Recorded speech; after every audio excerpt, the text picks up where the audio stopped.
Fala pessoal, tudo bem? Tudo bom? Seguinte, hoje eu vou gravar uma aula bem curtinha sobre alguns comentários da Austrália e da Nova Zelândia, tá? Não é um assunto que costuma ser muito abordado nos vestibulares, né? Esse assunto do novíssimo mundo, mas é um assunto que a gente tem que levar em consideração para a gente poder cumprir as nossas obrigações aí em relação ao conteúdo, tá? Então, acho que a primeira questão aí é a gente observar que a Austrália faz parte da chamada Oceania, em termos do continente que ela engloba, né? A Oceania, ela é marcada a partir da Papua Nova Guiné, que é esse país que vocês estão vendo aqui, além de um complexo de inúmeras ilhas. Essas ilhas são divididas em Micronésia, Melanésia e Polinésia, tá? Duas questões interessantes dessas ilhas são o seguinte. Primeiro que essas ilhas, muitas delas ainda são colônias. Você pode perceber que muitas delas ainda pertencem a algumas potências europeias ou até mesmo aos Estados Unidos. Segundo, que ela é uma questão de... existe uma densidade demográfica muito grande aí. Então, como a ilha é muito pequenininha, não que a população seja absurdamente grande, né? A população absoluta seja imensamente grande. Mas a questão é que a sua área de habitante por quilômetro quadrado acaba sendo uma característica que chama atenção. São ainda países de economia muito frágeis, né? Países que dependem ainda da produção de frutas, de poucos alimentos. Então, decorrente disso, ainda acabam pertencendo, sendo incorporados aí por países mais desenvolvidos. Aqui você está vendo a ilha de Tuvalu. A ilha de Tuvalu é uma ilha que ela tem uma pequena variação altimétrica, né? Chega a cerca de 20 metros apenas de altitude em relação ao nível do mar. E a ilha de Tuvalu é uma ilha que foi encoberta pelo mar, está sendo encoberta pelo mar. A população de Tuvalu está sendo retirada e está sendo levada, né? Foi levada em direção à Nova Zelândia. Beleza? Bom, depois disso nós temos a Austrália, com a ilha da Tasmânia, né? E a Nova Zelândia, tá? Que ela vai ser composta aqui por duas ilhas, que eu vou te mostrar depois. Tem muita gente que fala, né? A Austrália ela é uma ilha, ela é um continente. A Austrália é um continente, tá certo? A gente tem aí a Austrália como sendo uma ilha continental. É um continente, na verdade. É que na cartografia, ela gera uma sensação de isolamento muito grande em relação ao restante do mundo. Dá a impressão que ela está isoladinha, tá? Mas, na verdade, ela é super globalizada, é um país extremamente desenvolvido. Olha, a Austrália em si, ela tem uma grande composição de deserto, quase 60% do seu território é composto por deserto, considerado um dos desertos mais inóspitos do planeta, tá? Um deserto bastante rochoso, inclusive, com várias espécies bastante perigosas, inclusive, né? A Austrália tem essa característica de ter espécies muito diferenciadas, e isso se deve ao seu isolamento geográfico, tá? Do ponto de vista aí da biogeografia, né? E da origem de outras espécies, tá certo?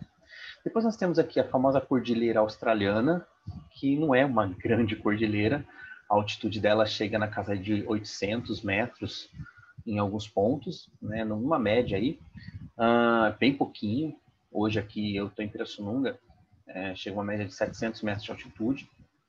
E então o que acontece é que a população, muitas vezes, elas vão ficar concentradas nessa região aqui, que seria, no caso, a costa leste do continente.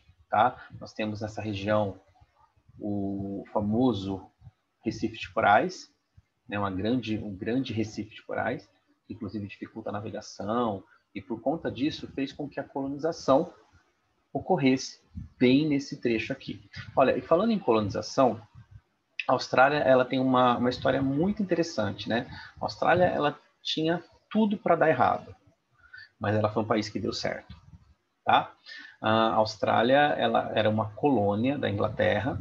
Para ser bem honesto, ela foi uma colônia penal agrícola da Inglaterra. Então, os piores prisioneiros da Inglaterra, eles eram enviados para a Austrália para fazer um trabalho aí na agricultura, tá? E depois, com a independência dos Estados Unidos, a Austrália acaba ficando um pouco de lado e esses prisioneiros começam a ser levados em direção a um novo mundo, tá? E daí o que vai mudar bastante a história da Austrália é justamente o fato de se descobrir o ouro. Então, quando se descobre o ouro na Austrália, muitos europeus, principalmente ingleses e irlandeses, né, acabam migrando em direção à Austrália.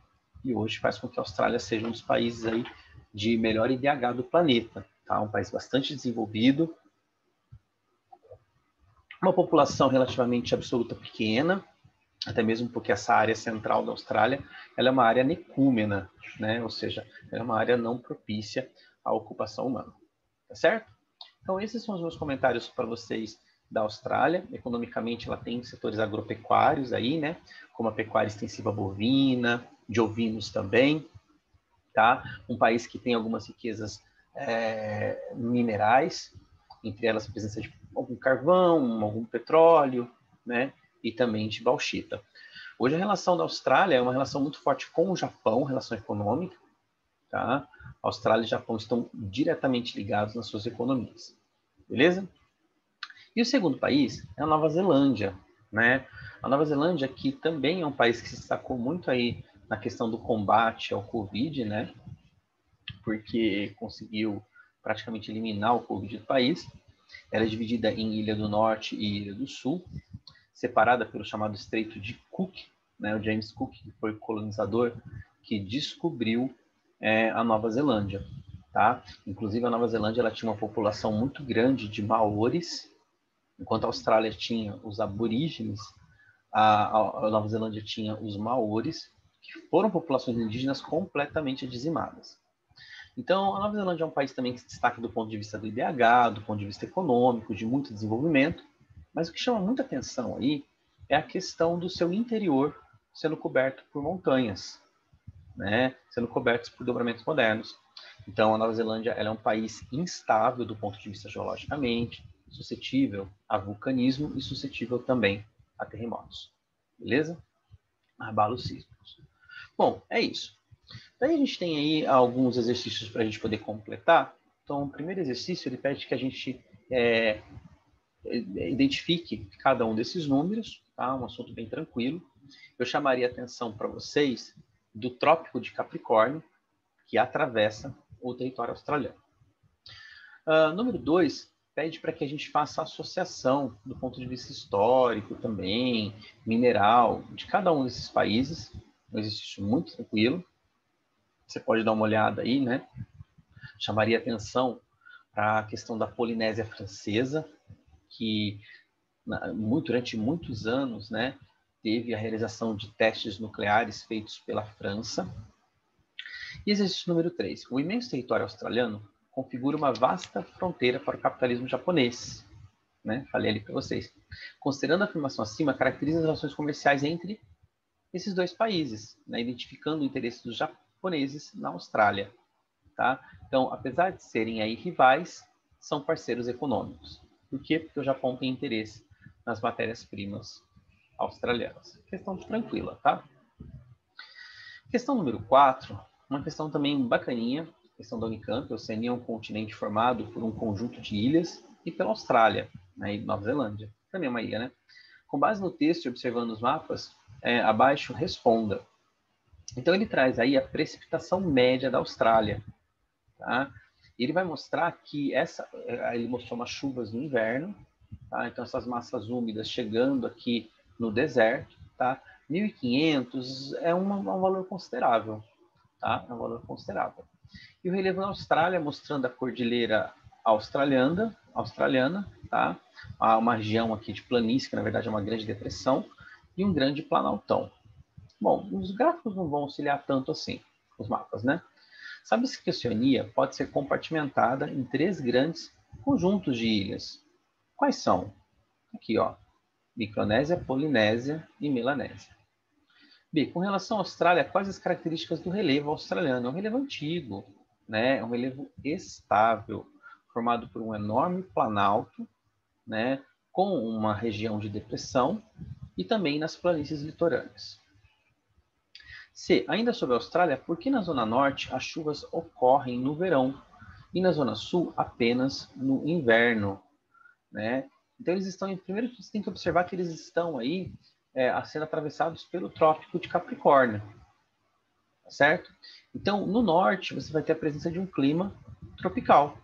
E o clima tropical tem chuvas concentradas no verão. Já na região sul, você tem o predomínio do clima mediterrâneo, cujas chuvas se concentram no inverno. Tá? Número 5, uma questão muito clara, né? Compare as áreas A e B nos aspectos físicos e humanos. Então, do lado A, é um planalto árido, sem ninguém. Do lado B, a presença de uma depressão e de uma cordilheira, com a maior concentração populacional, né? Lembrando que Sydney é a maior cidade da Austrália, sendo Canberra a sua capital. 6. Assinale a alternativa que indica corretamente as principais características da população australiana, uma população predominantemente branca, urbana e com elevada expectativa de vida. Letra C. Número 7. Assinale a alternativa correta sobre a Austrália. Então, o relevo apresenta 3 compartimentos, sendo um planalto antigo, estável e cristalino a oeste, planícies e depressões na região central e uma cadeia antiga na porção leste. Número 8, tá? A alternativa correta é a letra C. E daí a gente finaliza essa aula, que é uma aula bem curtinha sobre a Austrália. Tá bom? Ó, beijão para vocês. Fiquem bem. Tchau, tchau.